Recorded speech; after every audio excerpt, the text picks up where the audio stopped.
Hello sir, welcome to Time Out. Thank you. ഞാനെന്ന് പറയുന്ന cinema Ranjith സാറിൻ്റെ കൂടെ വർക്ക് ചെയ്യുന്നു. സാറും ഒരു റൈറ്റർ ഡയറക്ടറാണ്, രഞ്ജിത്ത് സാറും റൈറ്റർ ഡയറക്ടറാണ്, നിങ്ങൾ കണ്ടംപററീസ് ആണ്. ഒരു ആക്ടർ എന്ന നിലയിൽ ഈ ഒരു സിനിമയിലേക്ക് വരുമ്പോൾ എന്തായിരുന്നു ഒരു എക്സ്പീരിയൻസ്? ഞാനങ്ങനെ ഒരു ആക്ടർ എന്നുള്ള നിലയിൽ ഒരുപാട് എക്സ്പീരിയൻസ് ഉള്ള ഒരാളല്ല. ഹാർഡ്ലി 2-3 ഫിലിംസാണ് ചെയ്തിട്ടുള്ളത്. ഞാൻ ഇതിനു മുൻപ് ഇപ്പോൾ റിലീസായത് രഞ്ജിത്ത് തന്നെ നിർമ്മിച്ച മുന്നറിയിപ്പിൽ അഭിനയിച്ചു. അതിന് ശേഷമാണ് അതിൻ്റെ ഒരു പ്രൊമോഷൻ കാര്യങ്ങളായിട്ട് ബന്ധപ്പെട്ട് ഞാനും രഞ്ജിയും വേണുവും ഉണ്ണിയെല്ലാം കൂടെ ഒരു ദിവസം ഒരു ലഞ്ച് കഴിച്ചിട്ട് ഇറങ്ങുമ്പോൾ രഞ്ജി എൻ്റെ അടുത്ത് ചേട്ടാ, എൻ്റെ പടത്തിൽ നീ താടിയും മുടിയൊക്കെ എടുക്കാനുള്ളൊരു വേഷം ചെയ്യാൻ പറ്റും, മൊട്ടയടിക്കണമെങ്കിൽ മൊട്ടയടിക്കാൻ, നിൻ്റെ പടത്തിൽ അഭിനയിക്കാൻ എന്ന് പറഞ്ഞിട്ടാണ്. അപ്പോൾ പിന്നെ അതിൻ്റെ ഷൂട്ട് കാഞ്ഞങ്ങാടായിരുന്നു.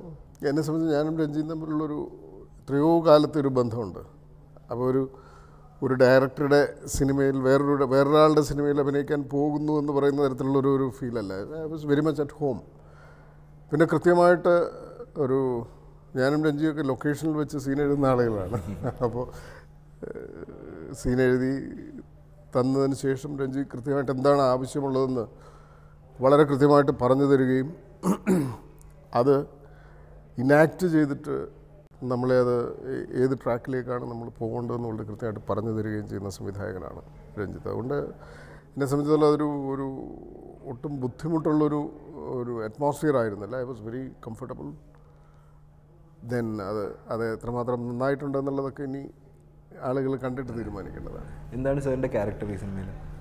ക്യാരക്ടറെ സംബന്ധിച്ച് ഇപ്പോൾ ഒന്നും പറയാൻ പാടില്ല. അത് ഈ സിനിമയുടെ ഈ ക്യാമ്പയിൻ്റെ ഒരു സ്ട്രാറ്റജി അങ്ങനെയാണ്. അത്രയുമാണ് ഇപ്പോൾ പറയാനുള്ളത്. ദുൽഖറിൻ്റെ കൂടെ ആയിരുന്നു സ്ക്രീൻ സ്പേസ്. ഞാനും ദുൽഖറും ഒരുമിച്ച് അഭിനയിച്ച ഒരു സീൻ ഈ സിനിമയിലുണ്ട്. അദ്ദേഹത്തിൻ്റെ കൂടെ എങ്ങനെയാണ്? മമ്മൂക്കയുടെ കൂടെ വർക്ക് ചെയ്തിട്ടുണ്ട്.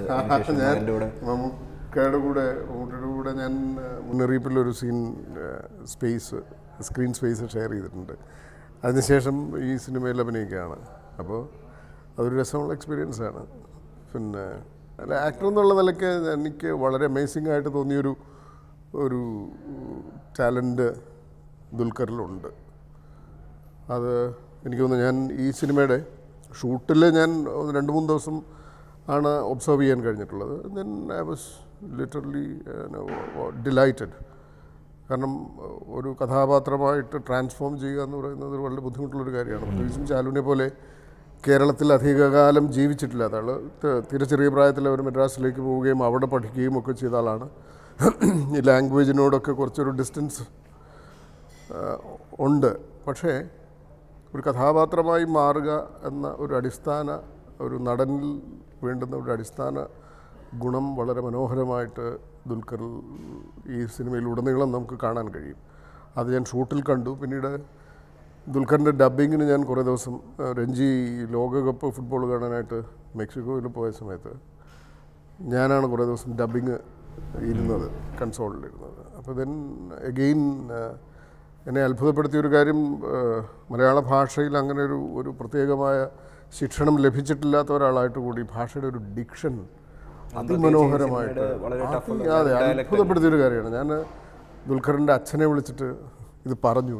ദുൽഖർ ഈ സിനിമയിൽ അതിൻ്റെ ഒരു ലിറ്ററേച്ചറിൻ്റെയൊക്കെ ടച്ചുള്ള മനോഹരമായ ഡിക്ഷൻ ഡിമാൻഡ് ചെയ്യുന്ന ഡയലോഗ്സ് മനോഹരമായിട്ട് റെൻഡർ ചെയ്തിരിക്കുന്നത്. ചില പ്രൊനൗൺസിയേഷനിലൊക്കെ ചില പ്രശ്നങ്ങളുണ്ട് ദുൽഖറിന്. പക്ഷേ അതൊക്കെ എത്ര മനോഹരമായിട്ട് ഓവർകം ചെയ്യാനുള്ളൊരു പരിശ്രമം ഞാൻ കണ്ടു. അയാൾക്ക് പകർന്നു കിട്ടിയിട്ടുള്ളത് ഈ ഭാഷയുടെ ഒരു സോൾ തിരിച്ചറിയാനുള്ളൊരു വൈഭവം അത് ജന്മന ദുൽഖറിന് ലഭിച്ചിട്ടുണ്ട്. അതാണ് ഞാൻ മമ്മൂട്ടിയെ വിളിച്ച് പറഞ്ഞത്.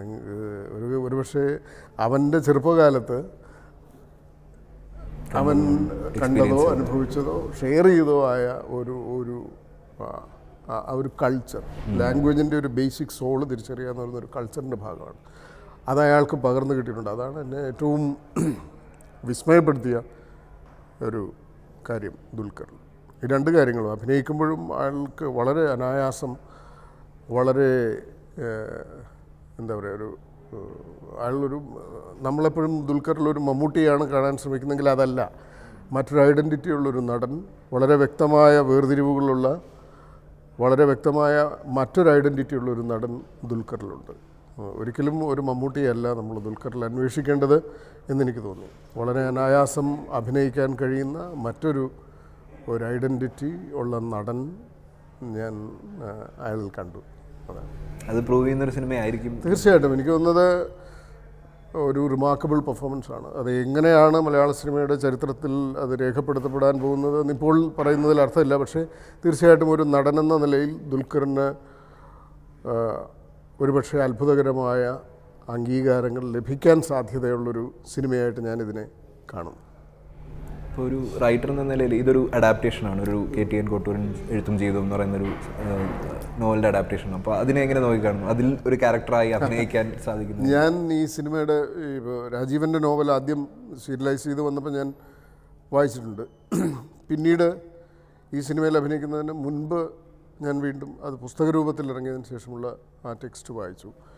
എന്നോട് അതിൽ നിന്നൊരു സിനിമ ഉണ്ടാക്കാൻ പറഞ്ഞാൽ ഈ ജന്മം എനിക്ക് അതിൽ നിന്നൊരു സിനിമ ഉണ്ടാക്കാൻ കഴിയില്ല. അപ്പോൾ ഞാൻ ആദ്യം രഞ്ജിയോട് ചോദിച്ചാൽ ഇതെങ്ങനെ സിനിമയാക്കി മാറ്റും? കാരണം അത് ഡിമാൻഡ് ചെയ്യുന്നൊരു കാലമുണ്ട്, അത് ഡിമാൻഡ് ചെയ്യുന്നൊരു പശ്ചാത്തലമുണ്ട്. അതിനൊരു സിനിമയുടെ രൂപത്തിലുള്ളൊരു നോവലല്ല അത്. അതിൽ നിന്ന് വേറൊരു ഒരു ശിലയിൽ നിന്ന് ശിലയിൽ ഒരു ശില്പമുണ്ട് എന്ന് പറയുമ്പോൾ അതിൻ്റെ രൂപം നമുക്ക് പ്രത്യക്ഷമല്ല. അതിൽ നിന്ന് ഒരു ശില്പിക്ക് അത് കൊത്തിയെടുക്കാനേ കഴിയുള്ളൂ. അപ്പോൾ മാത്രമാണ് അതൊരു ശില്പമായി മാറുന്നത്. അപ്പോൾ എന്ന് പറഞ്ഞ പോലെ ഒരു നോവലിൻ്റെ ഫോർമാറ്റ്, അതും ഒരു വ്യവസ്ഥാപിത ഫോർമാറ്റ് അല്ലാത്ത തരത്തിലുള്ളൊരു നോവൽ, അതിൽ നിന്നൊരു സിനിമ ഉണ്ടാക്കുക എന്ന് പറയുന്നത് വളരെ ചാലഞ്ചിങ് ആയിട്ടുള്ളൊരു എഴുത്താണ്. പക്ഷേ ഞാനിപ്പോൾ ആ സിനിമ അതിൻ്റെ ഒരു പൂർണ്ണരൂപത്തിലല്ല, എന്ന് വെച്ചാൽ അതിൻ്റെ ഒരു മ്യൂസിക് എഫക്ട്സ് ആ തരം സ്റ്റേജിൽ എത്തുന്നതിന് മുമ്പ് ഞങ്ങൾ സുഹൃത്തുക്കൾ ഒരുമിച്ചിരുന്ന ആ സിനിമ കണ്ടു രഞ്ജിത്തിനൊപ്പം. അതൊരു മനോഹരമായ സിനിമയാണ്, അതിമനോഹരമായ ഒരു സിനിമ. ഇപ്പോൾ ഞാൻ ഈ സിനിമയിൽ അഭിനയിച്ചത് കൊണ്ട് പറയുന്നതല്ല. ഞാൻ ഈ സിനിമയിൽ ഇല്ലെങ്കിലും വളരെ അസൂയയോടുകൂടി ഞാൻ എല്ലാ കാലവും ഈ സിനിമയെ നോക്കിക്കാണുമെന്ന് എനിക്ക് ഉറപ്പുണ്ടാകും. അതാണ് എനിക്ക് ഈ സിനിമയെക്കുറിച്ച് പറയാനുള്ളത്. രഞ്ജിത്ത് എന്ന് പറയുന്ന എഴുത്തുകാരൻ, ഇപ്പോൾ നിങ്ങൾ ആദ്യം ഉപയോഗിച്ചത് കോണ്ടംപററീസ് എന്നാണ്. പക്ഷേ എന്നെ അസൂയപ്പെടുത്തുന്ന തരത്തിൽ ഈ സിനിമയുടെ രചനയിലും സംവിധാനത്തിലും ഞാൻ രഞ്ജിത്തിനെ കാണുന്നു. അതൊരു വലിയൊരു വളർച്ചയാണ്, വലിയൊരു ലീപ്പാണ്. അപ്പോൾ ഞാൻ കയ്യൊപ്പടക്കം രഞ്ജിത്തിൻ്റെ ഒരു കരിയറിലുണ്ടായിട്ടുള്ള എല്ലാ വ്യതിയാനങ്ങളും വളരെ ശ്രദ്ധാപൂർവം നോക്കിക്കണ്ടിട്ടുള്ള ആളാണ്. ഈ സിനിമ ഇത് രഞ്ജിത്തിൻ്റെ കരിയറിലെ ഇതുവരെയുള്ള ഏറ്റവും ഔട്ട്സ്റ്റാൻഡിങ് സിനിമയായിരിക്കും. ഒരുപക്ഷെ രഞ്ജിത്ത് എന്ന സംവിധായകൻ്റെയും എഴുത്തുകാരൻ്റെയും ഇതുവരെയുള്ള ചക്രവാളങ്ങളെക്കാൾ വിശാലമായ മറ്റൊരു ചക്രവാളത്തിലേക്ക് അദ്ദേഹത്തെ പ്രതിഷ്ഠിക്കുന്ന ഒരു സിനിമയായിരിക്കും ഇതെന്ന് എനിക്ക് തീർച്ചയായിട്ടും ഉറപ്പുണ്ട്. That's great. Thank you so much for coming on Time Out, sir.